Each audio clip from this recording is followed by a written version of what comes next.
everybody, we're back, episode 22, 17th podcast of the year, and it's our Christmas special in association with Igloo Staffing Solutions, and I've got Billy O'Keefe in the studio. Billy, nice to see you. Pleased to meet you, JB. Thanks for having me. Not at all, mate, not at all. Looking forward to this one. Thought we'd start with growing up in Leicester. Right, yeah, well, actually I'll start with before growing up, because it's a nice, interesting story. It was quite a unique growing up thing for me, because my mother was born in Nagpur, India. She was Anglo-Indian, which means in the Raj days of the 1700s, not her herself, she weren't that old. Her predecessors obviously went over there, and then she stayed there right through, and obviously over the years, different generations. In fact, because, and yes, she was also, we always thought she was Dutch background as well, but apparently I only found out last year when my cousin on my mother's side, I'd never seen before from Germany, told her she was Danish. But I mean, there's photos of her, she had a big house, because they were kind of mixed race, so because they were kind of white in it. They had a big house. He was head of the Telegraph, and had a big house, a picture colonial house, and servants and charwallahs issues. Yeah, so that was that. And then my dad was born in County Offaly, Ireland. So like we had an Irish and so the accent, I got the Irish accent one, and then my mum's Indian accent. Cause yeah, but I've got to tell you the story of when they met. My mum wrote it out for us years later. I laminated a copy for everyone. So they met in the Palais. So I say it Leicester Palais. So they met in the Palais. She couldn't understand his accent. He couldn't understand hers, and she wrote all the sounds. Great to read it, and she did it for us. So. They couldn't really understand each other. Eventually they got through, they had a dance. Yeah, by the international language of dance, they got together and the dancing, they liked each other. So he walked her home. So he said to her, "Whereabouts do you live then, Joan?" Bill O'Keefe was my dad and Joan, ma'am. "So where do you live?" She said, "Well, I'm living in Moeka Hill, Border Drive, with my sister, oldest sister, who came over from India a few years ago. Where do you live?" "I live in Border Drive with my sister who came over from Ireland a few years ago." So how's that? And they met and both lived on the same street with their oldest sisters. On the same street, yeah. So that was that. We went around. I was the oldest of 5. It was me, your Paddy, God bless her, was no longer with us. My sister Suzanne, sister Jackie, sister Siobhan. But of course it was me at first, and we had different places. Bassett Street, I think, somewhere we lived for a bit. So I'm told, can't remember that. And we lived on Clarendon Park Road in a flat, I think it was, and then we've Stonesby Avenue, 1964, I believe I was 4, because I'm 64 now, so 1964. So yeah, we moved to Stonesby Avenue, which is up. If you don't know, it's up at Saffron Hill Cemetery. It was the Inn Gates, number 88. So that's where we spent 16 years, and we spent most of the time growing up. So me and Paddy, we got across the road to the Spinney. I started Holy Cross School. I remember my mum walking me by. I was at the Newry at the time. And believe it or not, I used to walk my brother Paddy to the nursery. This is a 10-minute walk or more. Drop him at the nursery and then go to school myself. Nowadays, social service. So it wasn't in the days. My mum had got other kids, so she couldn't. My dad was always working, yeah. How many kids in total, Billy? 5. 5, me, yeah. Paddy, as you know, Paddy. And then Siobhan, Suzanne, Jackie, and the youngest one, Siobhan. So 5 of us. I remember walking, I was at Newry at first, as I say, and then we walked by and they were building the school, and my mum said, "That's your new school." Obviously all it was a building site with these Nissan huts, and I remember thinking, "Do not look at that place, I think I'll sort of stay in the Newry." Obviously that was the building huts. But yeah, so I started there, and then first influx in 1965, and it was a good school, a Catholic school, and because my mum and dad were Catholic. Because, well, how come your mum be Catholic when she was born in India? But as I said, it was a European background. So my mum was quite religious. My dad was as religious as Irish would be, but my mum was fairly, she was quite religious. So I went to the Catholic school. Then I found if I did serving behind the old truck, I'd miss the first hour of school, which was great. So I was older me. So I was St John Bosco Church was right near the school. So I volunteered to do the weekday so I could have an hour off. And when you went in, "Why are you late, O'Keefe?" "Oh, well, I've been serving at Mass." "Oh, that's okay, good lad, good lad." So yeah, so good times at that school. Great memories. I remember there was the playground, then you went up onto the playing fields, and there were 2 sets of steps. And each year when there was a cup final, we'd pick a team. Obviously never Leicester, I was too old for that. And then one lot would be the leader of that cop, whichever was Arsenal, and the other one would be and sing songs. Yeah, it was a really good school and good fun. A lot of Irish families off the Asaf. We had about 17 of kids on each one. And it was really good school. So I was going to say, you got these happy memories, but hard times? Well, say hard times. Looking back, you didn't think of it like that, but. You know, my dad had to really work hard. Then my mum, as soon as the kids got old enough, she had to go back to work. But I wouldn't say hard times. Looking back, I didn't think of it as that. And looking back, when you think, and we didn't have a colour telly till well late compared to well into the 70s. I'm not saying colour telly's the be and all and end all. We didn't have central heating right till the. Say 70, it might have even been 80. I know it was might have been towards the late 70s. We still got a black and white TV. And we didn't have central. We had the old fires, which was, you say hard, but I'll never forget coming in and looking at coal fire and watching the shapes, you know, as it dropped. And then you'd be looking into it, and then your legs would get too warm, you'd move away for a bit. And it was just, and doing toast on the little fire and things like that. So. And sometimes if you're ill, my mum used to let you stay downstairs because the fire there, and just laying there and going to sleep and then hearing the... Yeah, so although it was... some people look back and think it was hard. We didn't at the time. There was 5 of us, so... But my dad was a really hard-working man, I must admit. He worked... When he in Ireland, he drove the buses in Ireland. He was also a mechanic. So when he came over here, he was on the buses at first.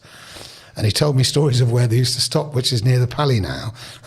And him and the conductor would have a pint each time they stopped at the terminus. Can you imagine that nowadays? They'd go around and drop off like, what do you want, like? I'll have a Guinness, good year. And there was a lot of Irish on the buses and a lot of blacks as well. And we got to know some good friends around our house from that. And then my dad was in the car, as I said, he was in the car game in Ireland. And... as well as doing the buses. So he got back into that in a place called Whitby's. It was on Welford Road. This is years ago. Ford and Slade, you probably heard of it. Then in 1972-ish, he went on his own and worked for himself doing the car, doing up cars and selling them. But I remember the story when my mum and dad first went back to Ireland. They hadn't been back for years. And they went into and my dad used to get left drinks behind the bar for little jobs he did when he had the garage. And he's gone in, and he hadn't been back for years, got into his local, and he's gone in and took my mum, and this is me, my wife, Joan, and all that. And he went, can I have this, that, and the other, 2 drinks? And the bloke looked behind him, and he said, it's all right, Bill, you still got them in. People had put his drinks in, and isn't that great? And all the years later, it was still on the board that he'd got these free drinks for doing the... So what pubs was he going to round about that time? What pubs was he going to? Well, that was the one when he went back to Ireland. When he moved to Leicester, they used to use the because him and my mum went out. He wasn't one of those who went out on his own a lot. So him and my mum went out together. And there's Monsell Club. They used to use that, and we used to call it the Irish Mafia because there was a few Irish families. The point I was making, actually, I've just remembered that a lot of Irish people worked together and drank together, so it's a little bit ghetto-ish because they'd work on the building together. Because my dad was in the car game, his friendship bubble was bigger with me because he worked with it. In fact, there was a knock at the door once, never forget this, only a young lad. Is Billy Irish in? And I'm like, what? Is Irish in? And I'm like, well, I know that doesn't make sense. I went, what are you talking about? There's a little kid looking up. He went, is Irish in? Billy Irish. Because it was that rare in the card game for Irishmen, they just knew him as Irish. No one knew who it was. So so up there's Monsell Club. There was a lot of Irish families. And blokes and that, so they used to use that a lot. And then used to use the Tiger. What a great pub across the road on Stonesby Avenue. Because as I say, we lived opposite a Tiger, 88 Stonesby Avenue, and that was a character pub, let me tell you. And then we moved down to Saffron Lane in 1980 because he'd got a garage next to it. We couldn't work from home. We worked in people's next door, their little garages, which didn't help, and front gardens of his mate. And eventually that had a little had a little workshop next to it. We did have it built. But anyway, it's 503 Saffron Lane, so we bought that.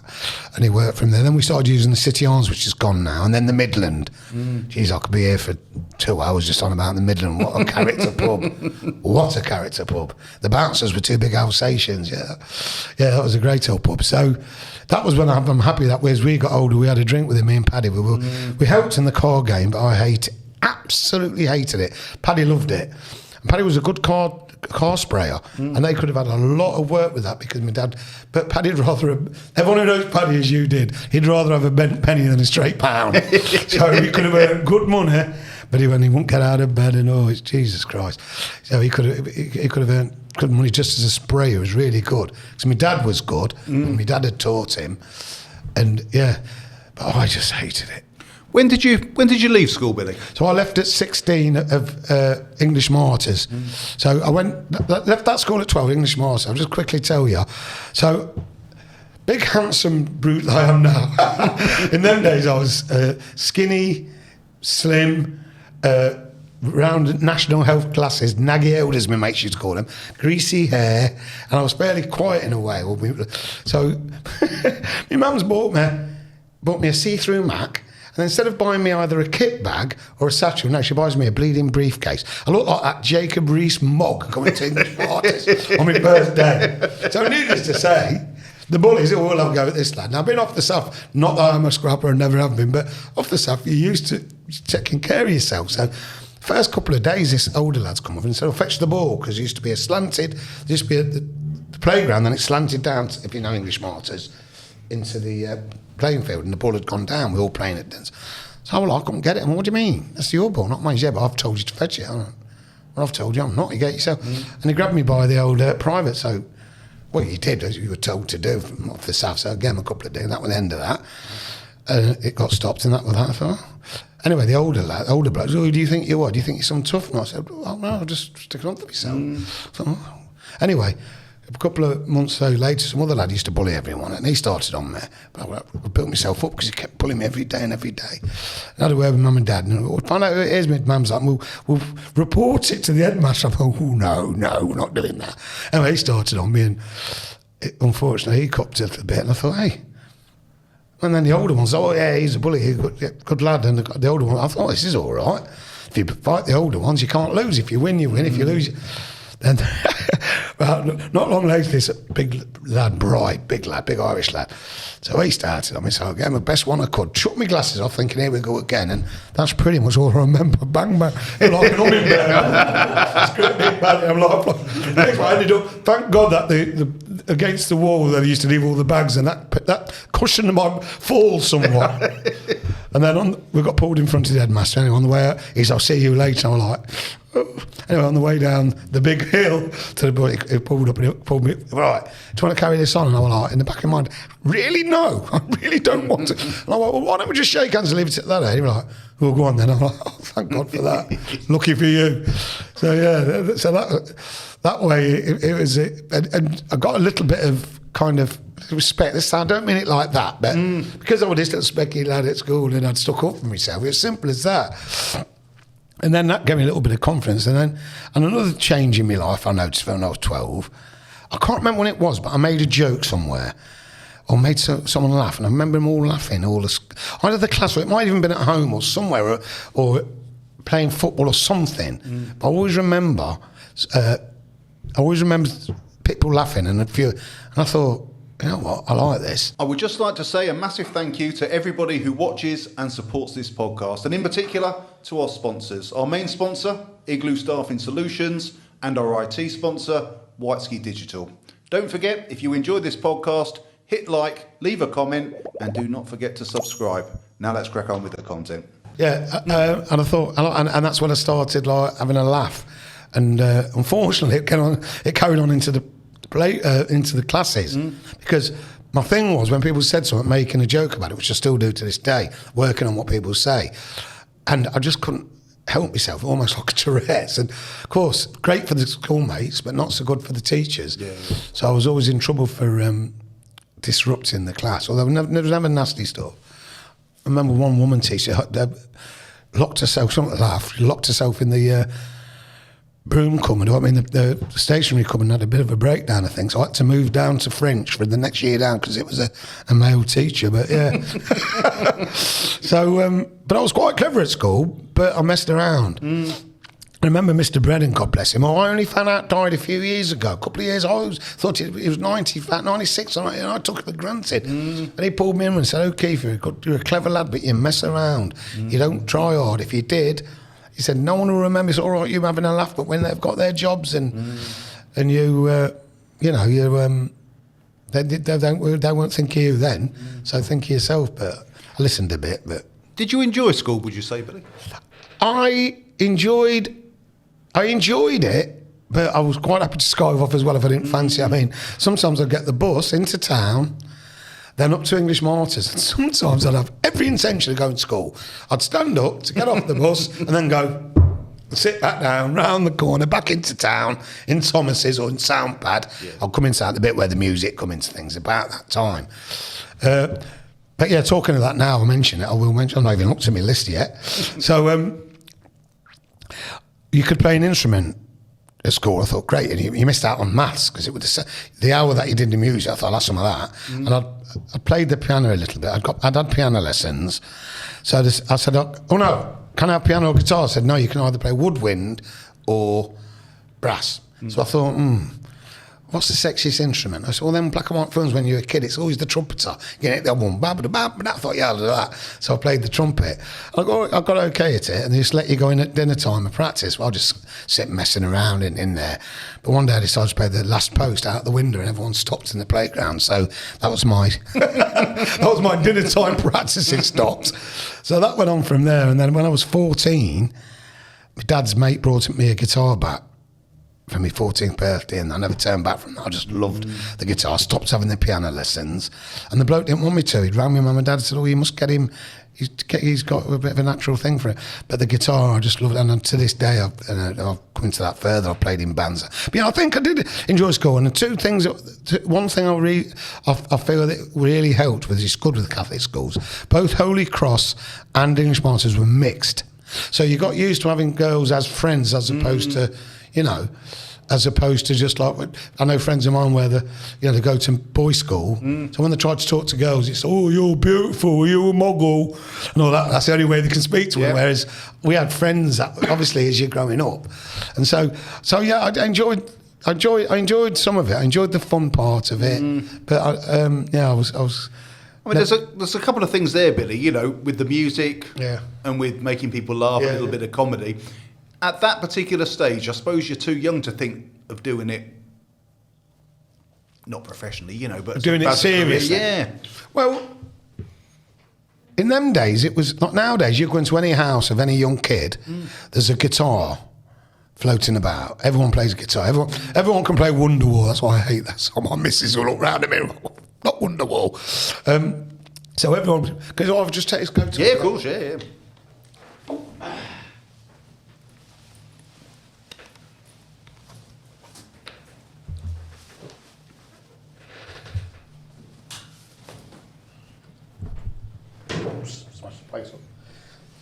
Yeah, so it wasn't. I mean, it's such a thing that we had a piano in that house when we had piano lessons, and we also had a guitar. And people would come around. It was like this thing. "Oh, you can't play that, can you? Can you play the piano?" "Oh, yeah. Well, can you play?" So it was as now you say nowadays. So it wasn't where you could think, "Oh, I'll join a band because he plays the bass and he plays the drums." Whereas now, you could probably go to any estate and pick a band out. But I tell you one of the tricks I used to do. I'd say, "Oh, can you play the guitar?" And I'd say, "Oh, yeah." And they'd say, "Go and play then." So I'd pick it up and I'd play it out of tune. So I'd say, "I always put my guitar," and I'd go, and I'd do this really discordant. I can imagine him thinking, "Oh no, bless him, he thinks he can play." And just as I'd done a couple of, then I'd go, and I'd go, and I'd say, "Well, thank God for that." I feel sorry for the prat. So yeah, it was just playing for the fun of it, and I loved it. I remember going just any spare time, and I always say this: the Jewish religion always say they teach the kids an instrument because it teaches discipline and it teaches perseverance and such like, and application. And I remember God going to my room and I remember once my mate said, "I'll come round for you at 7 to go out." And I remember going, it must be about 4 o'clock or something.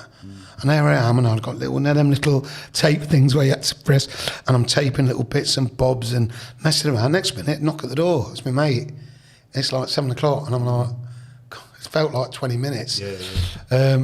So there was no. I played little gigs at the not even gigs at the local youth club. Just done a few little songs and whatnot. But I never really pushed forward because I was a bedroom guitarist, so I was just playing what I liked. There was no need for me to learn songs. So at that stage, it was purely the fun of it and the joy of it. And completely self-taught? No, basically, my dad's friend at the time, he brought me the guitar. He played, so he said, right, what do you want? Do you want to learn? I said, yeah. He said, well, here's some chords. I still remember him now. 4 chords he taught me. And he went, right, so next week, and I'm happy he did this, next week I'll see how you get on. So I had something to strive for. As I said before, well, no, after that would be, because I don't know. Yeah, so I'd learn these chords, then he'd come in, how you going with them chords, and moving them around, because it's quite hard. Piano, anyone can touch it, but with the guitar, and your fingers, anyone who ever plays will tell you, it's and then you've got to move, it's quite hard. But I stuck with it, and then he'd say, right, here's these 4 chords. Yeah, lovely. Then he said, what kind of music? I said, well, kind of like rock, really, rock music. Well, here's some blues chords then. Well, my dad was in partnership with him for a while, but it didn't last long. Off he went doing with it. So then I was left to my own devices, and I kind of just started enjoying myself, and just not really moving forward, just doing it for my own fun, really. Until and I didn't get in my own band until I was 30. I just messed around, and then that was more by accident. Yeah. So when did you leave school? So I left school at 16, no levels. I was quite clever, as I said. I got the highest I did O-levels. Mind you, part of that was because I skived off so much that I couldn't do the what do you call it, GCSEs, because you had to have folder work. And it's skive off loads, but I was too busy messing around. I just enjoyed messing around. But I would like to think I'm well educated, because a lot of it just went in. So I think, a lot of subjects I can talk on, and I knew. And I hated French. I got in the mocks. I did quite well in the mocks, which probably didn't help me, because I got over. Anyway, left with no qualifications. I just remember one day messing around. I was off school, so I decided to ring up the English Martyrs, and I put my best Northern Irish accent. They're going, hello, English man. Right, you better get everybody there now. There's a bomb in there. It's going to go off in an hour. You've got an hour to get everyone out. And she went, O'Keefe, when do you get back to school on Monday? I was like, that's not Billy O'Keefe. She went, I didn't say Billy, did I? Oh, sorry, miss. She got me Monday. O'Keefe, where you're going, straight to the headmaster. And I got caned quite a lot, I must admit. When you tell people now, my daughter, when I was telling her, she went, what, you let an adult hit you on the hand and on the bottom with a cane? Why did you let them do this? I went, because that was it. Yeah, no choice. And it was almost a little bit of a bragging right, do you know what I mean? O'Keefe's got the cane again today. Has it? What's he been up to? Yeah, so I left school at 16. Yeah, left school at 16. First job? The first job, do you know what? A strange thing that I wanted to do, but I didn't get it. I wanted to be an hairdresser. I know it sounds crazy. I used to do my own hair in a Bowie cut, because, as I say, I was a little specky, four-eyed, greasy-haired little kid. And all of a sudden, you get a bit older, don't you? And having a laugh with a few of the girls at school. And my mum, bless her, she'd say, we've got to get your school uniform. And I'd take her to Irish and go, well, I've got to have these shoes. What are they called? Yeah, brogues they're called. You have to wear brogues. Then the round collared shirt with the fashion. Then, which trousers do you have to have? All these Oxford bags. So there I'd be turning up to school, putting the full fashion, when my mum thought, I've got to get him them, because he's, where we're going. So let's go. Yeah. So I used to do my own hair. I had a bit of a Bowie cut, because it was shoulder length hair you could only have. So I thought, have it shoulder, but I'll mess around with the top. And I thought, hairdressing, Mick the Barber, what a character. Everyone around Leicester knows Mick the Barber. And I thought, what a great job. In there gabbing to everybody. You're your own boss. And I actually went, he gave me not a recommendation, what do you call it when someone gives you a sponsor, not sponsorship.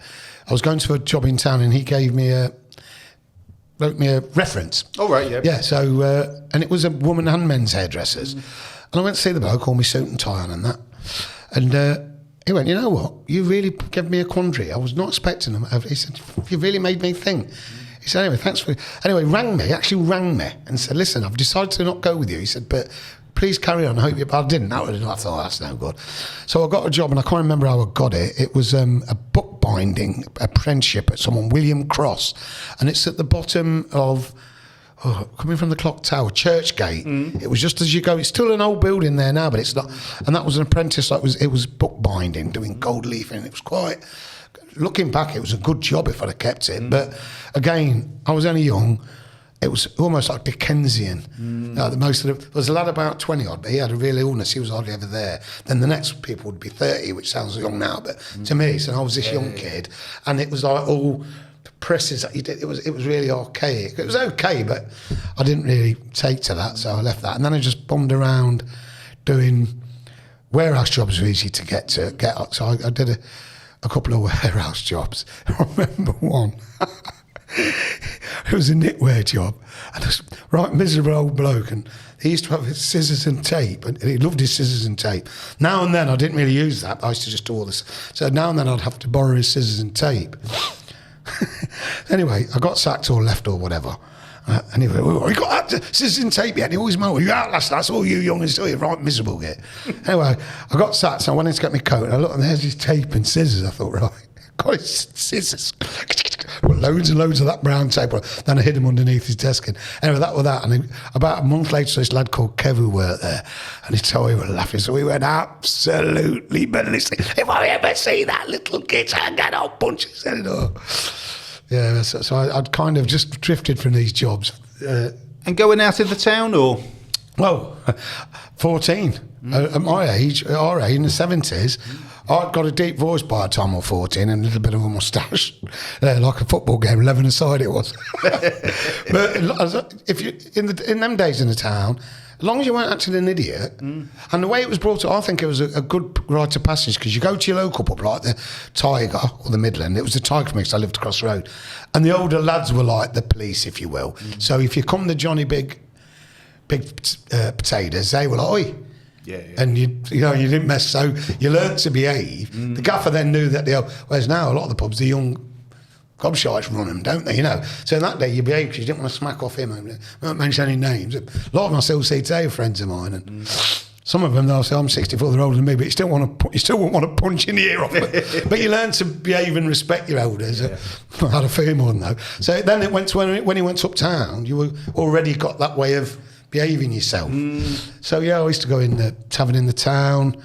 We used to go in the one in the marketplace. I know it's called something else now. What was that called? Corn Exchange. Corn Exchange. We went in there. From the Saffron End, was a big gang of us. We used to go around. We'd go in the Tiger as well. Go in the local pubs. I remember we'd go to the Tiger Sunday dinner, 2:00 in them days. You young'uns, if you're watching this.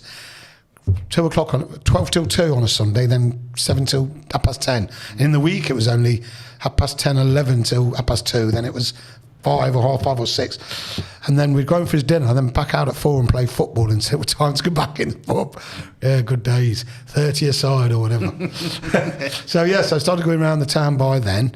Well, you mentioned the Tavern in the town. Yeah. That, quite a pub in its day. Oh, that was a cracking pub. Yeah, it really was. It was a great pub. God bless him now. GG, it was late 70s. He had it for a big Northern Irish lad, ex-boxer. What a great man he was. He was a great man. He passed away a couple of years ago, ended up going to Coventry. But he was a great man, he was. And friends of mine also ran the Red Cow, and we used to have the little drinks together, different publicans. They'd come in. I remember he used to have a Boxing Day party. He'd go in the pub, and then 11 o'clock he'd close, and that was it. And all through the night, and he'd order pizzas or do food. And I remember the cleaners had come in. Maggie, who's still with us, I saw her a couple of years ago. She'd be dancing on the benches while the cleaners were trying to 10 in the morning, while the cleaners were trying to clean, and she'd have the the Tavern. I remember this little Saff corner as we first went in. I remember once some blokes, I'd come in on, I was in early, and these lads, let's sit there. And I said, oh, no, that's the Saff corner. And I was like, dead proud that we'd got our own little corner. But we're a good set of lads, we're a good set of lads. Obviously, you got in a few little scrapes here and there. But we were big friends with the Braunston lads, because Aunt Reed was a friend of our Paddy's at first, and then I got turned through that, and the Peels. And so we let's say you got the Brawny lads and the Saff lads who's got on well. Then you'd have, And then you'd have this gang and that gang, and then you had some that you didn't get on so well with. I remember once, I forget which gang it was, but I'd heard through the grapevine there was going to be this big, they were coming to get us. Something had happened. Jeez, at the bus stop, it was like a Wild West show, honestly. Oh, God. Yeah. But then you'd meet them another time and talk about it and have you really would. I know it sounds blasé and all of that, but you'd have a drink and say, do you remember that? A few months, oh, jeez, oh. And then you'd like, where'd you have a beer then or what? And it really was like that. Yeah. Old school. I mean, I sound like an old man. Well, maybe because I am. But yeah, old school. You had your differences and then... You think about that end of town now. I mean, Tavern in the town, I think, is it lap dancing club now? Bit more than... Bohemian's gone. So how dare you suggest like, no, it's a lap dancing club? I don't like that lap dancing because the high heels go into your thighs. It really hurts you. Bohemian opposite. I mean, that's gone altogether. Another good pub in its day. The Bowie. You see, in them days, you could go pub, like you said. There was, I'm not going to remember the name of the one across the road and down a bit, but there was the Bowie, there was the Tavern in town. Then there was one just across, I could never, ever remember the name of it. Just on the other side, but further down. Yeah, I know. Do you know what I mean? Yeah. I could never, ever remember that. And then you'd work your way back up, and there'd be, it was great. It really was. The 70s, when I first started going around the town, it was great. It really was. The atmosphere was good. Oh, Moacre Hill was another gang of lads because my cousins were from there. So we were like, so you'd go up town and load you together, but then you'd bump into the Moacre lads or the Brawny lads, and it was a real good atmosphere. It really was. Yeah, it's great. And what about going down the city at this time? Well, 12 years of age, I'm scrapping around the round the Saffron Line, ragged arse round the Saff. I lived on Stone Jammy, but I'd started knocking around a bit down the actual Saff bit. What's the name of it? Marriott Roadway.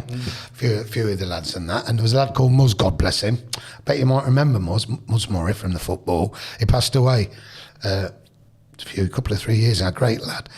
Anthony Murray, great lad. And so he said to me, do you fancy going down the city, Bill? It was a Wednesday night. And I went, we ain't got no money, we're going down the city. Well, they open up half hour. Yeah, I ain't having that. I went to do. They open up half hour, I don't know if you remember that. They used to open up half hour before the end. So off we went. It was Leicester Forest. I'll never forget, waited, opened up. I said, are you sure we're going to walk in? Yeah, looking around, thinking of it. This. Anyway, I'll never forget it. I got up and the lights. I'm so happy my first game was a night game. Don't get me wrong, if it was a day game, you'd remember it in the same thing. But I remember seeing that green pitch and just like, and the crowd, and at Filbert Street. So we went to that. Then on the way out, he went, we're going down the station now. I went, we're getting it. We're going to train home. He went, that's where all the trouble is. I went, hold on. He went, no, we're going to have a look. I remember, so again, spotty four-eyed.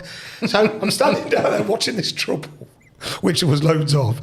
Then this big, I never forget, this big forest lad, he must have been 20 odd, surely, and he was a big lad, and he come up to me and he went, oi, are you one of them Leicester fuckers or whatever, swore at me. And I don't know where it come from.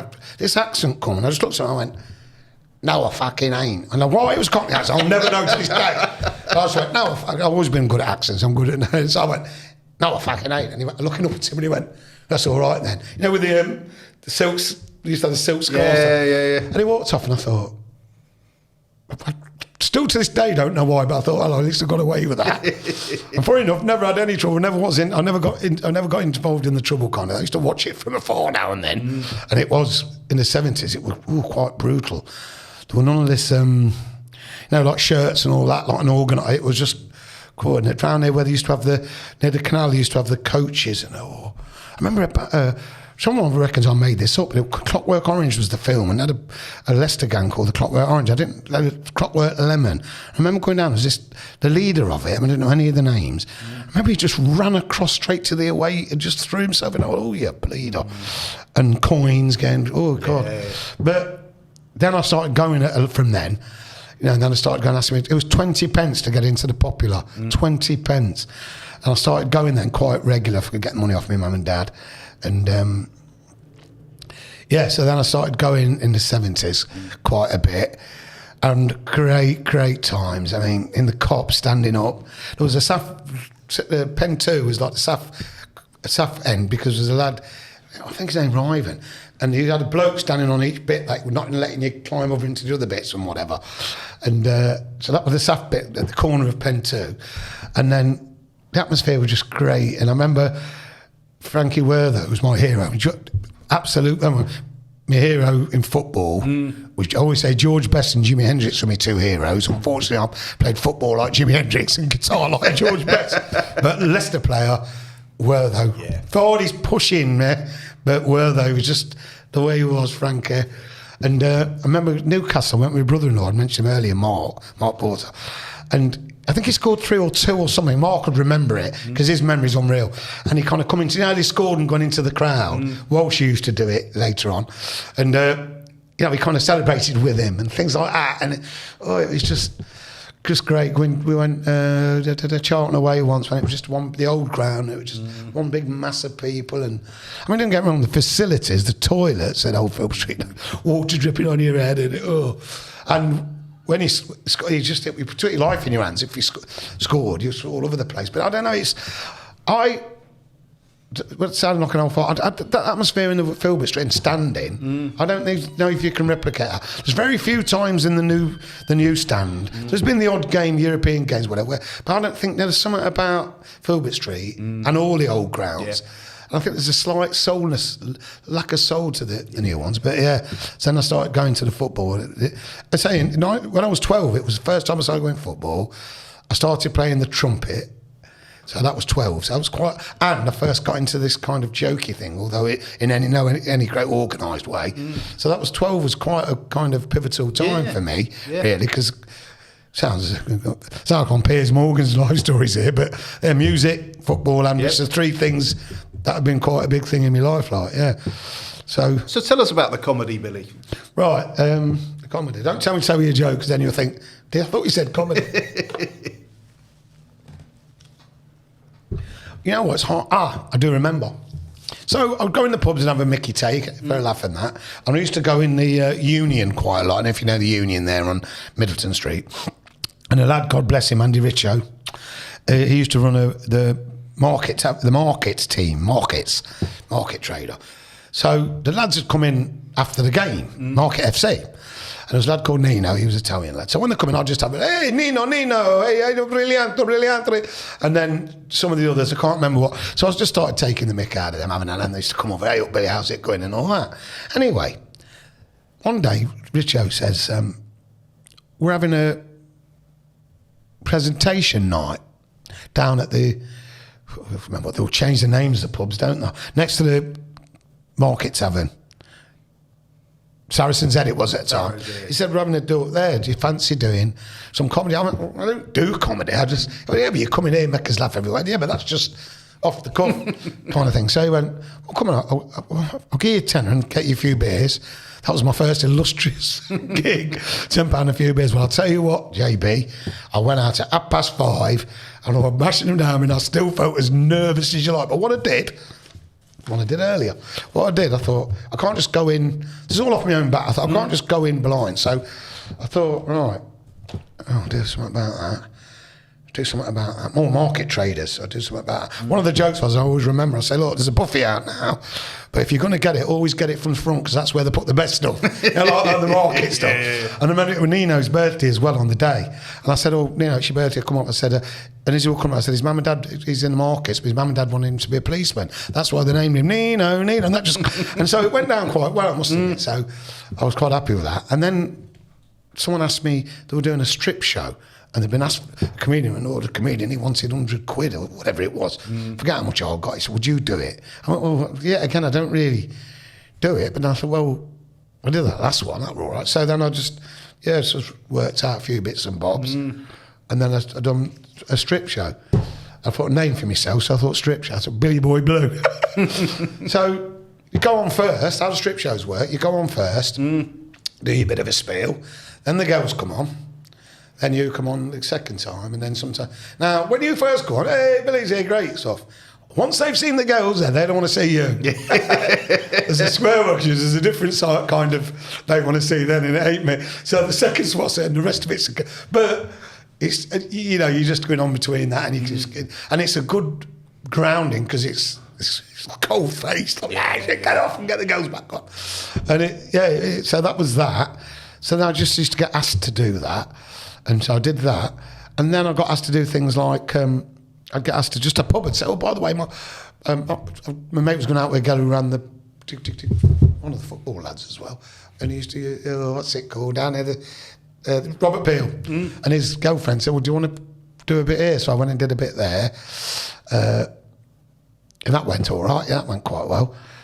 So just to get it, and I never went to that stage of doing it professionally or doing it even organised, if that's a word. I just got people asking me strip shows, and then one of my favourites I did, or two good ones I did. One was a darts presentation at Friar Lane. I did an hour and 5 minutes, which is a long time for comedy, but it just went down great. They came at me and I gave them back, and because people say, "Oh, about your first 5 minutes," I went, "No, first 30 seconds." That's how it tells a joke. Yeah.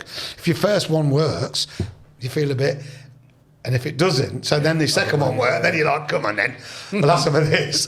Where if it don't, it's like you throw straight up, and then and I've had them. And I always said if I had two bad ones on the trot, I'd pack it in, although knowing that it ain't always, sometimes it's with the crowd. You do your list, you do your thing, and it was like I wrote today, it was just subjects and then linked. I didn't want to just say, oh, have you heard the one about blah? So I'd link it a bit, sport and football and golf and obviously Irish jokes. Look now, like we were saying earlier, you know, oh, can't do that. That's racist. And then, mother-in-law jokes. Oh no, that's no. So it was strange because you do the same list, you're going great, then you go somewhere else, and it wasn't so. And on that point, Billy, you know, what's your thought about comedy these days? Because we were chatting earlier, and we were just saying how a lot of comedians these days, they're just so worried about cause and offence, and that's not really what comedy should be about. Well, I don't want to sound as though I'm being like some really deep think about. The idea of comedy is to be a bit rebellious, isn't it? It's the whole idea of, and the idea of making someone feel a little bit uncomfortable, because they always say the reason you laugh when someone trips over is because you're happy it's not you. Yeah. So there's a little bit of comedy and I think now it's gone the other way. I think it's all gone the other way. I mean, in the 70s, there was a lot of racism, sexism, you know yourself, girls were, and then it got to the 80s, and it got a bit better where people realised that probably ain't the... But then now it's gone.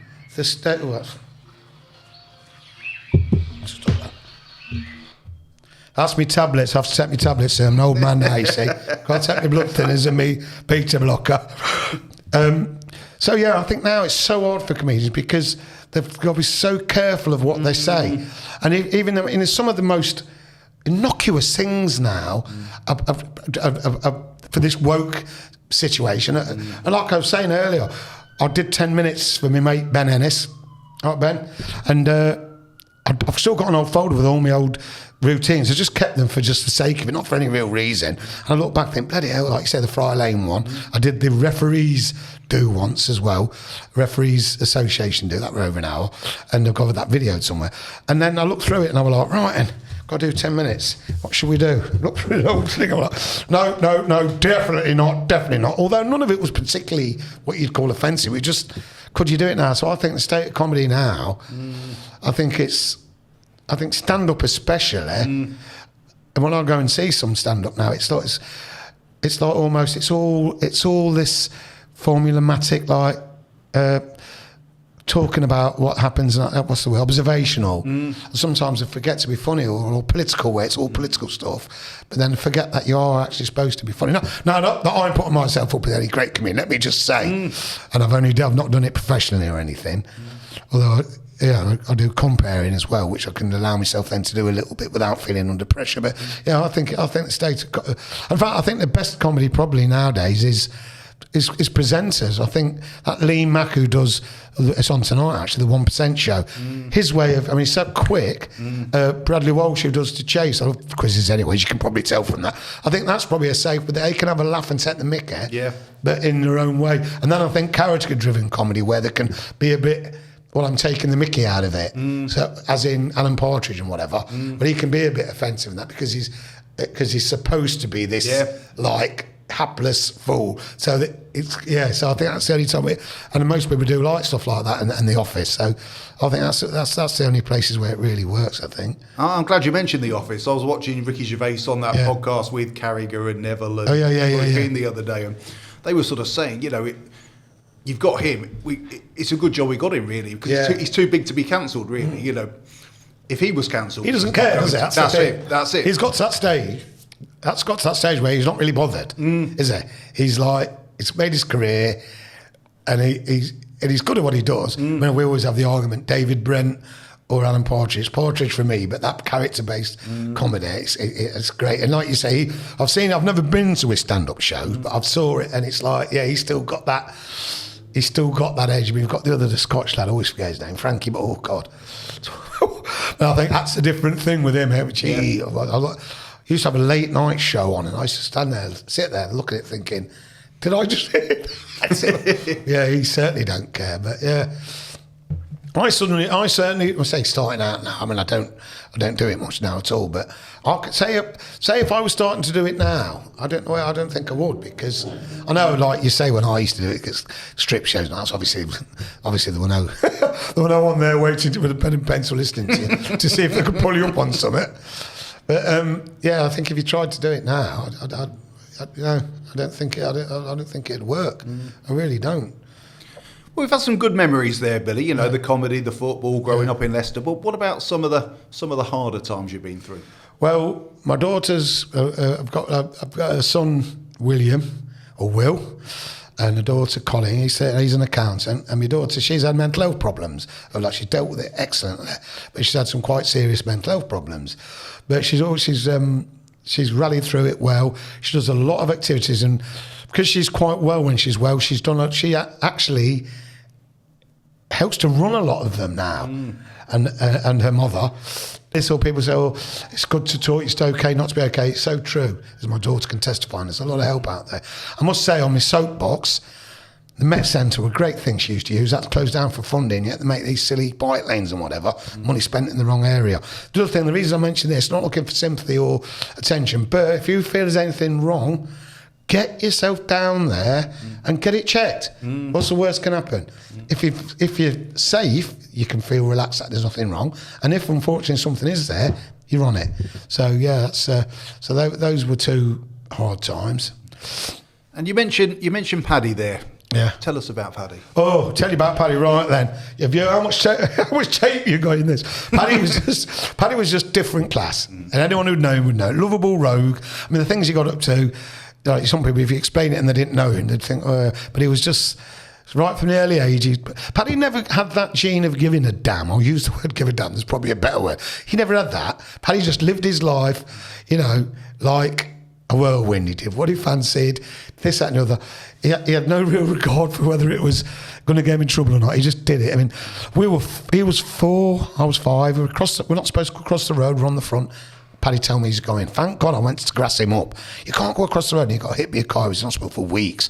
But that's typical of Paddy. Thank God I didn't see it. A few years later, about 13, he got knocked over on the same street, Stones Avenue, further down. That was Paddy.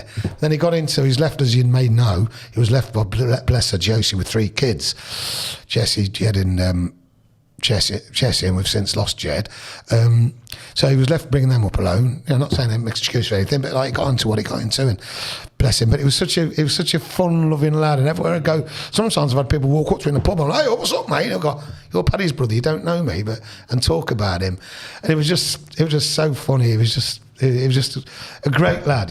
How are you, Chip? All right, Chip. How are you? And he had that infectious. The kids loved him. And he was the cool boy. He always had all the fashion gear on. All my lads said, why can't you be cool like Uncle Pad? Because that's what he used to call him. I mean, on my 50th, we went to Benidorm. My lad took me. No sign of Paddy. I'm sitting on the front with my mate. My mate goes, doesn't he look like your Paddy there? Bare chest, load of tattoos, man bag, sunglasses. I went, oh, he does, doesn't he? That's because it is him. Hey, Paddy. All right, Chip. Just jumped on a plane, 38 quid return. So anyway, we had a great time. Nowhere to stay. Hey, up, young Sam. You got any room in your room? He had older me, so we stayed there. It was the ash cloud thing. So most of us got, we had to come fly back for another, so we had to get all the, because they wouldn't let you fly through it. So Paddy's like, yeah, I ain't going home till Friday. I went, he went, right, have you had your plane stop there? He went, oh, no, I ain't going home if you lot ain't, no. So we actually had a plane. We were like, that's typical Paddy. So he's come there just on spec. He stayed in one of the lads' rooms. He's like, not gone back. Then they've gone, when's your flight, Paddy? It's midnight. So, well, ours is midday. So we're getting the coach now. We're going to go in minibus. Yeah, I'll come with you. They went, yeah, but your flight taking. He went, no, man, I'll have a few Guinnesses and sleep. And that's what he did. Yeah, and then he went back about 3 or 4 times. They loved it, Benidorm. But that was Paddy. When we used to have scraps when we were kids, we had proper scraps. Because he was a tough little lad, although not a scrapper. But I remember we had one scrap and he fell over and fell on his arm and he had to go to hospital. Then another time he broke a cup and he cut his hand and had to go to hospital. I always say to him, don't forget I'll put you in hospital twice. No, you didn't. We'd probably end up scrapping again. Remember once we were ironing to get our pocket money, me and him. And then I went, and this was 15 pence we used to get for doing all this ironing. So I went, because you've put some of mine, you've nicked some of mine. And I went, no, he ain't exist. Well, you've nicked some of my pile of washing that I've ironed.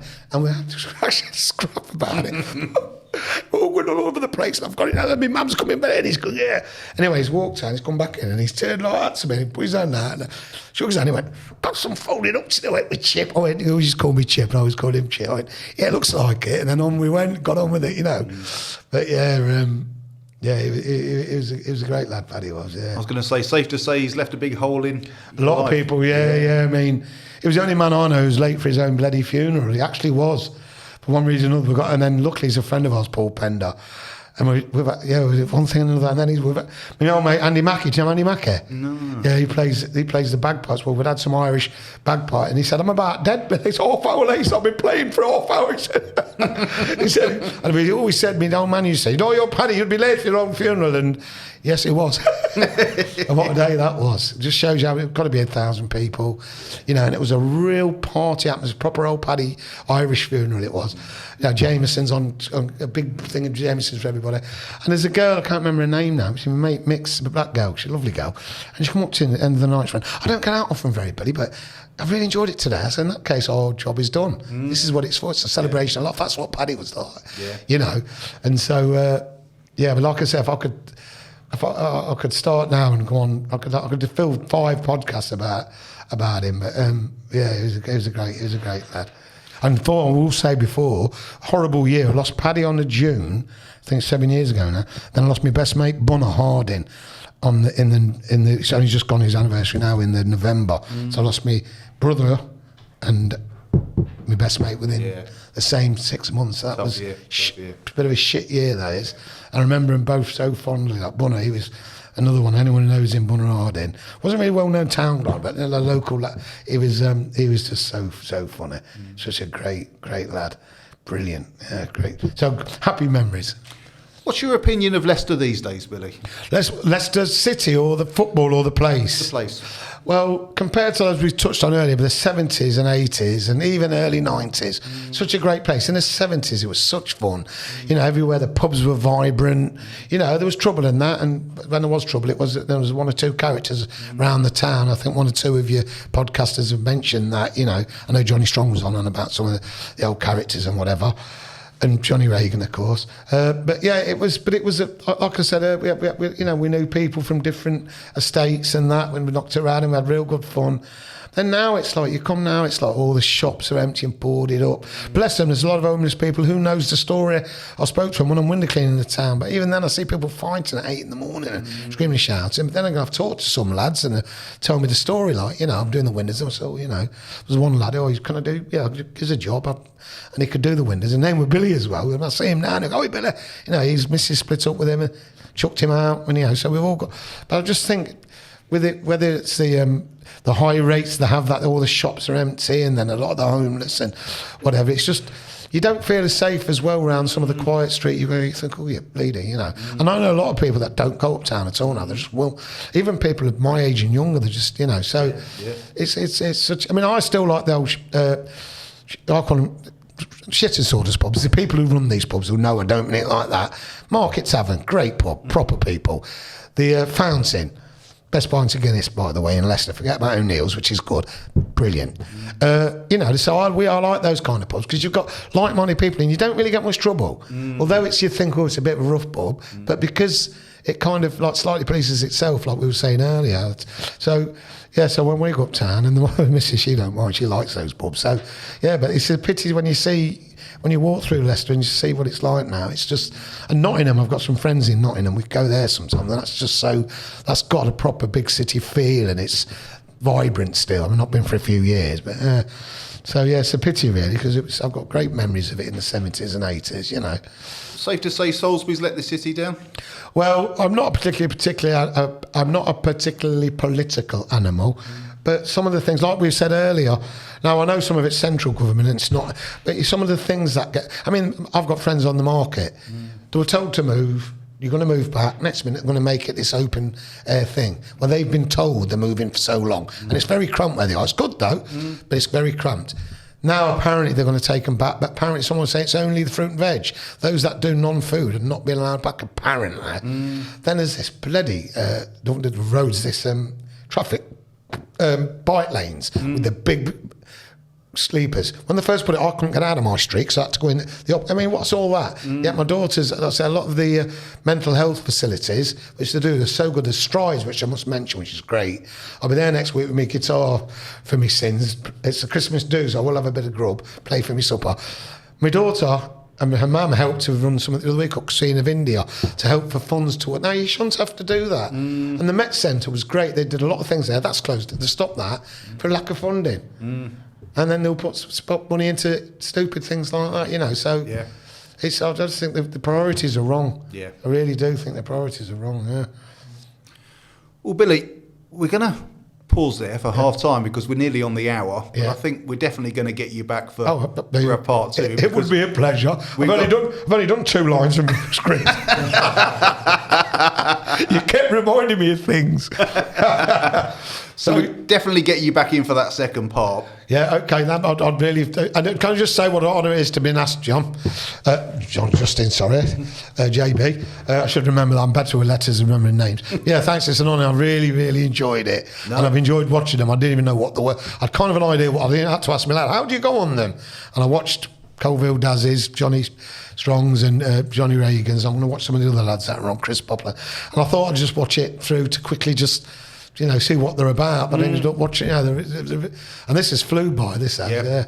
I said it would do, everybody. Yeah, you did. So really enjoyed it. Thanks for having me. Well, no, thanks to you, Billy, and also thanks to everybody who's watched the podcast in 2024. Like I said, we've done 17 podcasts. I was looking to do a few more, but sometimes life overtakes you. But Merry Christmas to everybody, and I'll see you in 2025. Yeah, Merry Christmas.